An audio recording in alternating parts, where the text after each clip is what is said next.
Saya punya pengalaman seperti tadi, seorang syekh kiai besar Sukabumi mendengar ajengan jajian diajar dikir ke Suryalaya. Saya hadir ke majelis pengajian beliau hari Jumat yang diaji Fathul Mu'in, Ihya dan kitab-kitab lain. Melihat di antara jamaah ada jajan, maka 2 jam full time kitab yang diaji menjadi peluru untuk tembak saya. Shidur.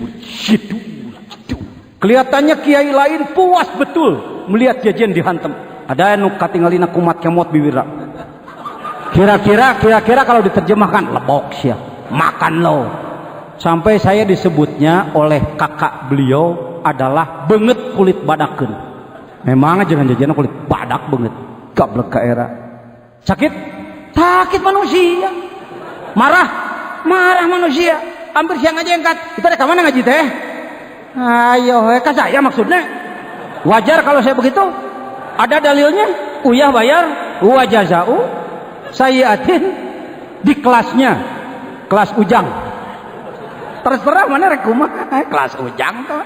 Can jadi murid abah dina akhlak, karek murid dina dikir. Dikir itu alat. Buah dikir akhlak. Saya masih terngiang Al-Mukarram Ustadz Ali menasehati saya yakin. Beliau katakan akhlak di majlis di Masjid Nurul Asrar. Ustadz Ali tahun yang lalu beliau ceramahnya akhlak. Baik hadirin.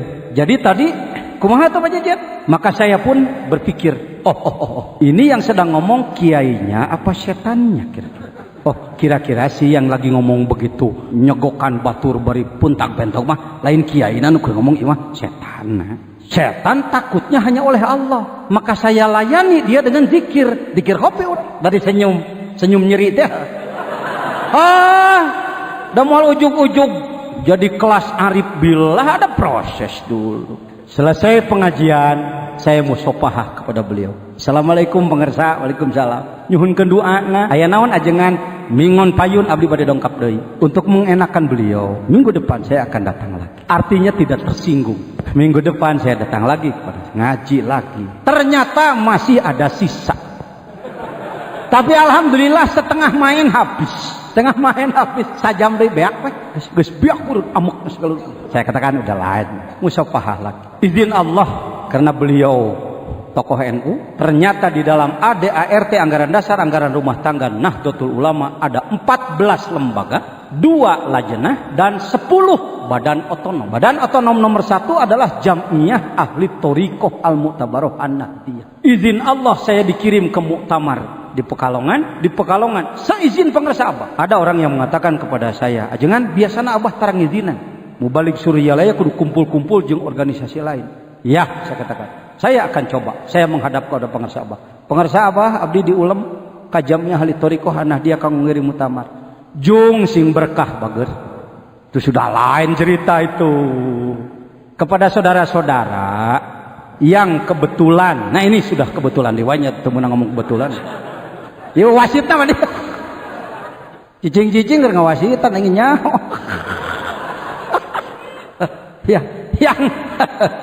Ya, saya diutus Jung. Katanya, jadi kalau pengersa abah melarang seseorang, jangan dianggap bahwa itu larangan untuk semua orang. Hati-hati. Beliau Syekh Mursyid Arif. Hati-hati. Kita sering terlalu hitam putih kalau pengersa abah hari ini menyatakan anu dianggap kepada semua begitu. Enggak. Pengersa abah ini lautan tanpa tepi. Dalam bukunya pengersa angkat, saya katakan kalau kepada Anda pengersa abah mengatakan jangan, itu masih ada sambungannya, tapi tidak diucapkan. Kira-kira barangkali begini, jangan, kamu jangan, karena kamu kalau ikut juga memalukan. Mungkin begitu. Mengilo, kuriak ngerakeun kan itu. Bisa jadi. Atau jangan, karena nanti kamu kalau bergaul nanti kamu terbawa oleh orang lain. Bisa jadi. Cuma seorang mursyid arif. Saya juga diizinkan, nggak boleh lain ya kalau kepada saya. Bukan begitu lagi. Munculkan kewaspadaan. Kira-kira mungkin pengersa abah mengizinkan saya, karena kalau tidak diizinkan takut gondok nanti. Ya, kira-kira begitu. Masih punya curiga juga kita.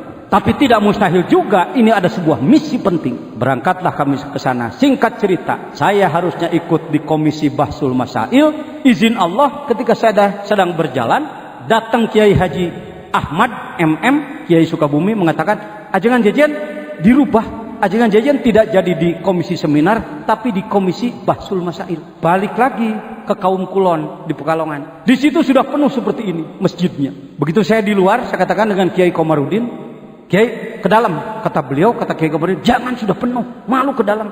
Saya katakan ke dalam. Itu tetap aja letah. Itu ngomong gitu, kajero. Ada gitunya kalau dalam tarekat ya, saya baru tahu. Dah cek otak saya gitu, kajero hera. Tapi cek letah, kajero. Ayah gitu di tarekat teh pangersaan non teh. Nggak gitu ya teman. Saya bertanya kalau hal-hal zok, hal-hal rasa bertanya. Akhirnya masuk ke dalam. Di sini Kiai Muhaiminan Gunardo dari Nganjuk. Beliau adalah mudir sebagai pemimpin sidang.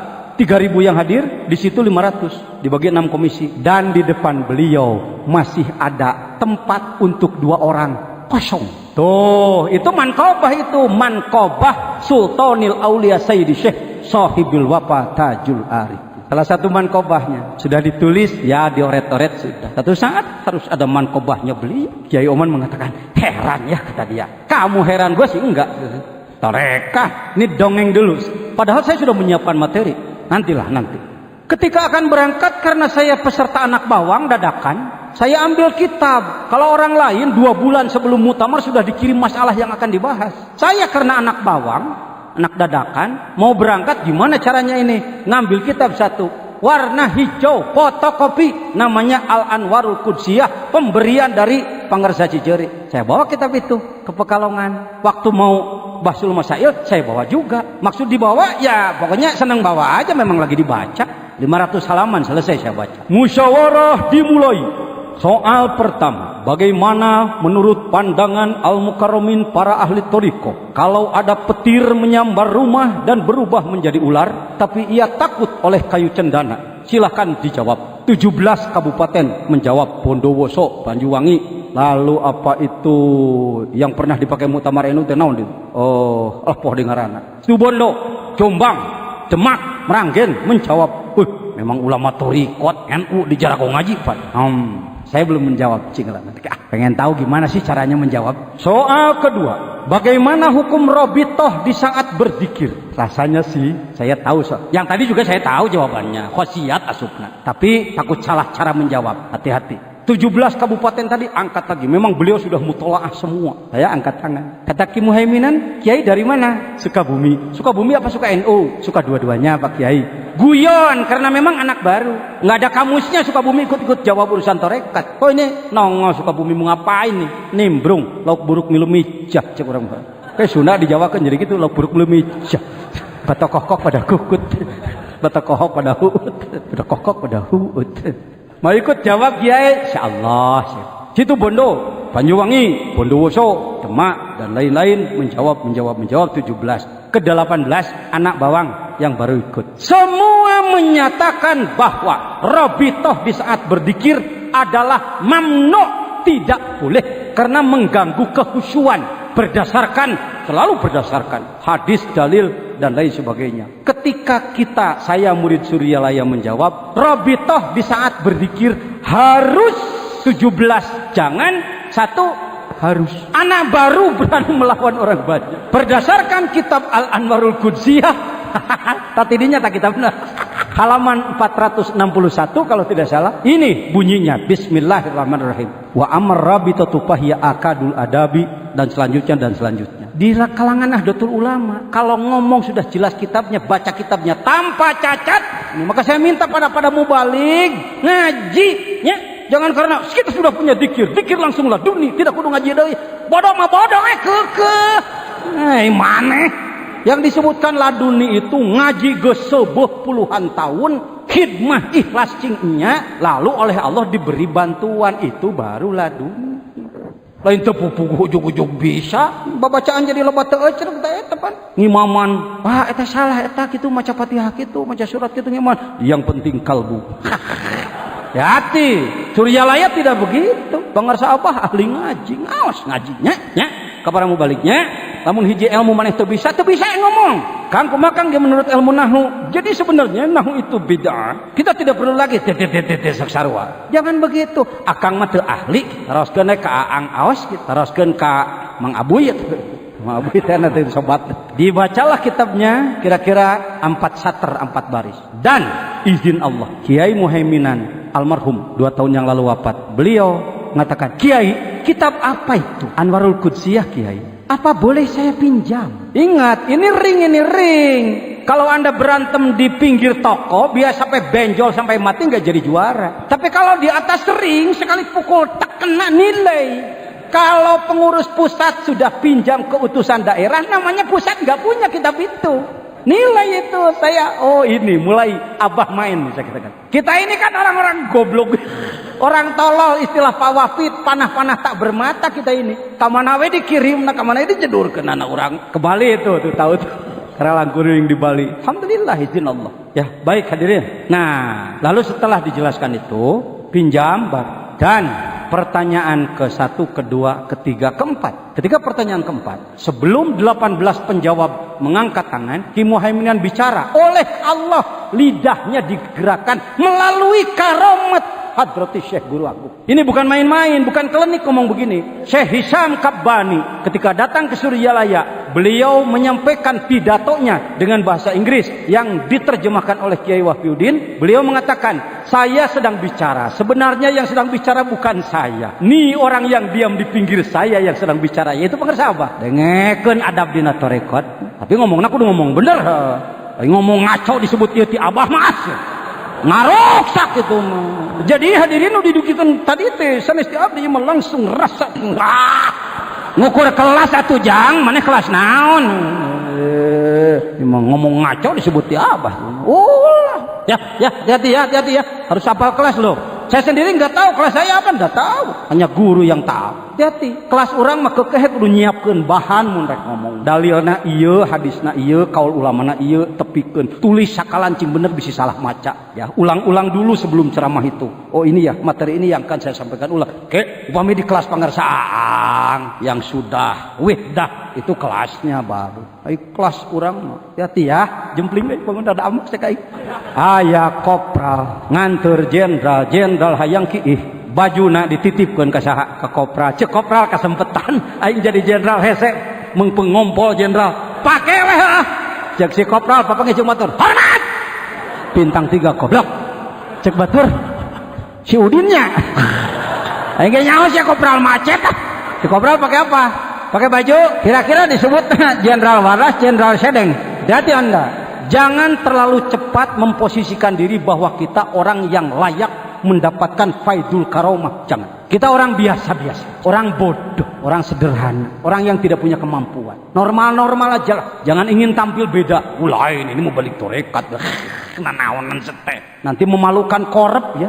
Udah ngomong gak bener, bacaan tuh cerok disebut ya apa? Ini rusak ini nanti merusak. Ya biasa-biasa saja. Dirin. Nah, suka ada nanti.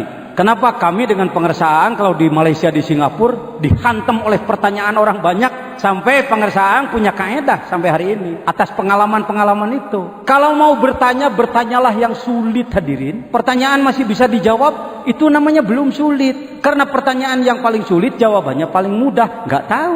Karena kami belum pernah ditanya tidak menjawab. Itu jawabannya saya yakin dari pengersa. Jadi di saat-saat rumit berwit kurang ripuh muncara perang mah geus kasedek pipaeheun kakarek datang nu kitu mah. Jadi kajawab keneh ku polo mah tarawaka datang limpahan karomah. Mungkin nu kitu mah bijilna panuri. Kayak dalam perang kan, kalau Arjuna perang teu langsung ngaluarkeun cakra, henteu.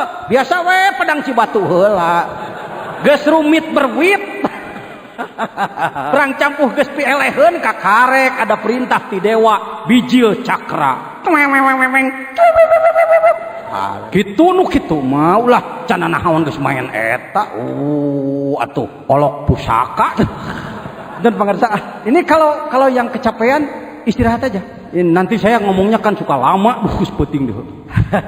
Izin Allah. Maka Kiai Muhaiminan berkata, para musyawirin, Allah dikitukan lidahnya. Hemat saya rasanya adil ya. Kalau kita balik saja. Kalau tadi jawaban dari nomor 1 sampai ke 18. Kalau kita balik 18 jadi menjawab paling awal. Lalu dibalik 17, 16 dan selanjutnya. Bagaimana? Setuju. kira-kira jawabannya sama, nggak usah memberikan jawaban idem saja. Setuju.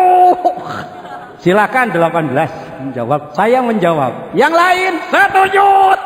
Jadi musyawarah cepat selesai. Karena ada karomat limpahan Allah melalui Hadrati Syekh Guru Agung Pengersa. Walaupun melalui orang goblok, kopral goblok kayak begitu, ndak apa-apa. Ngapain monyet meli kerupuk? Kerupuk na monyet lain.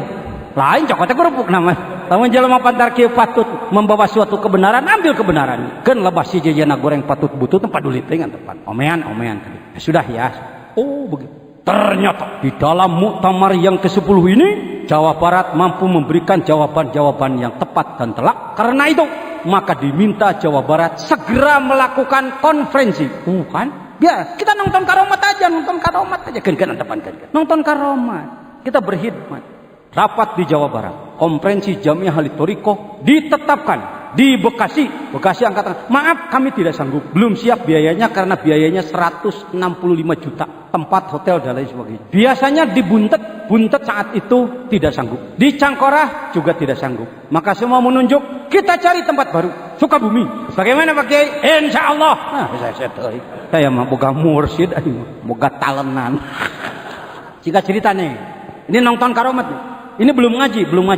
Proyektor dimatikan dulu, terlalu panas. Biar ini cerita, tapi ini mankobah, manakib Hadrati Syekh Guru Agung Ngersab. Antara lain itu, kan dalam mankobah juga ada Syekh Anu murid-murid. Pengalaman murid-muridnya itu diangkat jadi mankobah. Ini salah seorang muridnya walaupun terjelek, ya enggak apa-apa, diangkat. Ya, rapatlah di Sukabumi. Ponok butut keneh masih keneh pakai pagar bilik, tempat masih sangat sederhana. Akhirnya panitia bingung, terjadi geus ditangtukeun ari jadi tempat goreng patut. Mangka rapat diulang. Diputuskan semua peserta diinapkan di rumah tetangga. Itu jalan keluar yang paling cocok. Di antara peserta rapat ada Ade Sutarjo, Ikhwan di Cimapag. Lah, kelas bodoh ayo wah dia. Ade jelema lain kiai lain naon ngilu rapat si Ade. Rapat persiapan konferensi. Angkat tangan, kira ada cadel pun si Ade. Ayo orang Sukabumi bu. Pangalsa mana wiwiti abdi pada ngiling tumalis. Lu yang hadir dari pusat dari mana-mana yang ngilu ngomong. Manawi ngomong naon. Lalaunan. Upami di bumi tatangga panginten nu gaduh olok engke balang pala kiai bade bobo olokna nangis kumaha tah letah si Ade keur digunakeun ku mursyid. Hati-hati dina tarekat mah ulah kieu ieu ajongan jajan syek uyuhan pengurus yayasan ngajejeleh Ikhwan. Jangan saya robit terus jangan terus kemana upami gelas katajong panginten dina benuk engke nu gaduh bumina. Terus kumaha mun di hotel 165 juta teh konsumsi jeung transportasi hotel sabaraha 300 jelema kudu DHS-keun 2 peuting kudu sabaratus juta. Tapi saya husnudzon ieu jelema najan bodoh keur digunakeun letahna ku mursyid ngingetan si bodoh ieu. Stop, rapat kita stop, kita selesaikan dulu. Coba hubungi Hotel Meruyain yang paling dekat dengan pondok kami karena daerah kami daerah wisata. Manajernya adalah Pak Ketut dari Bali. Orang Hindu. Ketika dihubungi bahwa Pak Kiai akan ada tamu 300, kira-kira kalau nyewa di situ 2 malam berapa? Beliau menjawab, tuh ku itu deui wae letahna dikitukeun. Tak kitu ai wayang teh Udin. Diajar lalajo hirup teh. Bodoh pisannya. Tontonlah, ada apa rahasia yang kita tidak tahu. Dihubungi oleh Ustaz Dadang. Dia telepon Ustaz Dadang. Assalamualaikum, Wa. Panggil Wa kepada saya. Sabab ngawakeun anakna. Parantos di lobi dia. Kumaha kesimpulanana? Silakan 2 malam 100 orang, 2 malam 100 orang 1,5 juta saja. Hotel 100 orang 2 peuting 1,5 juta ngimpi. Saya tahu satu kamarnya yang kecil aja 250.000. Jadi untuk 6 kamar 1 malam, 12 orang 1 malam itu 1,5 juta. Ini 100 orang 2 malam 1,5 juta. Dia menangis. Allahu Akbar. Nuhun pangersa tuh. Cek saliwat mah kas nu burung nuhun pangersa. Itu gawe mursyid teh. Euy, tong ragu-ragu setek. Imam masih keneh ka mana ye nengan doa berkah. Masih keneh nengan wirid keberkahan ka mana meuni sia mampu. Saya sering Ikhwan ngomong sama saya gini ajengan loh. Saya kalau dikir dan khotaman kan sudah, tapi pengen yang khusus. Neangan nu leuwih ti naon deui. bungsu kasih. Tapi tamunya 300 gimana? Coba hubungi Karawang Inn, hotel lagi yang kedua. Hotel Melati sih, Ibu Inai yang punyanya. Maka Ibu Inai menjawab kepada saya melalui telepon. Silakan 100 orang di hotel saya. 750.000 saja. Piragote. Naon atuh? Kos nu teu waras. Hotel Intan, baik saya 50 orang saja kata Ibu Wawa. Udahlah 500.000 saja. Mana Pak Nurdin? Tata saksina. Lin, geus di ditu jangan cerita. Saksina teh jelema minantu kuring. Saksina. Akhirnya saya telepon ke Bandung. Assalamualaikum. Pengurus Wusto Bandung. Ya, ada apa Pak Kiai? Konferensi jadi di Sukabumi dan kami sediakan hotel. Sampai sekarang tercatat dalam sejarah Jamiah Ahli Thoriqoh Indonesia bahwa konferensi yang paling memuaskan adalah di Sukabumi. Tidur di hotel, dijemput ke mobil, dahar cukup. Sabab nyuguhanana itu. Lain sih ya itu. Kitu gawe nu kitu mah setek. Apaan karomat disebut lagi atuh. Tong di pikiranku tuh ora isi aku. Pan lalajo karomat itu nonton karomat aja kalau gitu. Singkat cerita, Al Mukarram Kiai Lutfi Hakim, mudir Jamiah, mudir am Jamiah Ahli Thoriqoh Al Mu'tabarah An-Nahdiyah dari Meranggen. Beliau langsung dari Mekah, tidak pulang dulu ke Demak, langsung mampir ke Sukabumi untuk menghadiri. Dan dalam rapat beliau bertanya, saya ingin tahu Sohibul Bait Kiai Zain ini menjadi pribumi dalam konferensi Thoriqotnya dari mana? Dicek saya dengekeun gawe Allah ya. Saya dari Suryalaya. Karena Suryalaya di kalangan Jamiah Thoriqoh jelek. Satu, Suryalaya itu disebutnya informasi kemana-mana adalah maktu silsilah. Silsilahnya tidak tersambung kepada Rasulullah. Maka tarekat Suryalaya adalah batal. Anda harus tahu pandangan dari luar ini. Makanya kade digawe na kudu. Yang kedua, bahwa Suryalaya itu meninggalkan syariat. Karena itu beliau sebagai seorang mursyid beliau bertanya kepada saya, Suryalaya, tolong jelaskan tentang Suryalaya. Maka saya jelaskan. Syekh mursyidnya ini, silsilahnya ini, kitab yang dipakainya ini, pengamalannya ini. Oh, kalau begitu kita harus iktizar. Apa arti iktizar? Mohon maaf, harus tahu ini bukan main kecil ini, main di level internasional. Izin Allah. Maka menurut informasi dari Kiai Muslih Banjar, Al Mukarram Kiai Lutfi Hakim sebelum wafatnya 3 kali bersilaturahmi ke Pangersa Abah dan langsung diterima di kamar tidur beliau. Saya menangis sebenarnya. Tuh gitu. Maka hari ini, wahai ulama NU se-Jawa Barat, teu meunang ayeuna mah aya ulama NU di Jawa Barat 20 genep daerah tingkat tua nu beletak-beletek ngagogoreng surya aya. Sabab Rois Jamiah Thoriqoh NU teh ketua bidang ilmu dakwah Suryalaya. Iya. Emprak maneh emprak nyaho beresna we maneh mah. Dapal gaweana maneh nyaho beresna. Tadi di Sumedang apa itu? Yaumul Ijtima PC Sumedang. Ada yang hadir di Sumedang? Kami hadir di pesantren Al-Majidiyah Nyalindung. Saya menjelaskan sebagai jubir NU Jabar, juru bicara NU Jawa Barat, saya menjelaskan tentang Thoriqoh. Saya katakan Al Mukarramin para ulama, kalau baterai mobil dilepas kira-kira mobilnya mogok apa enggak? Mogok. Ya. Salah satu penyebab mogoknya NU adalah karena torekat dilepas oleh NU. Sedangkan di dalam ADART, Jamiah Thoriqoh adalah badan otonom nomor 1. Karena itu, mari kita menjadi pengamal. Beres sholat, talqin kabeh tadi. Wilujeng.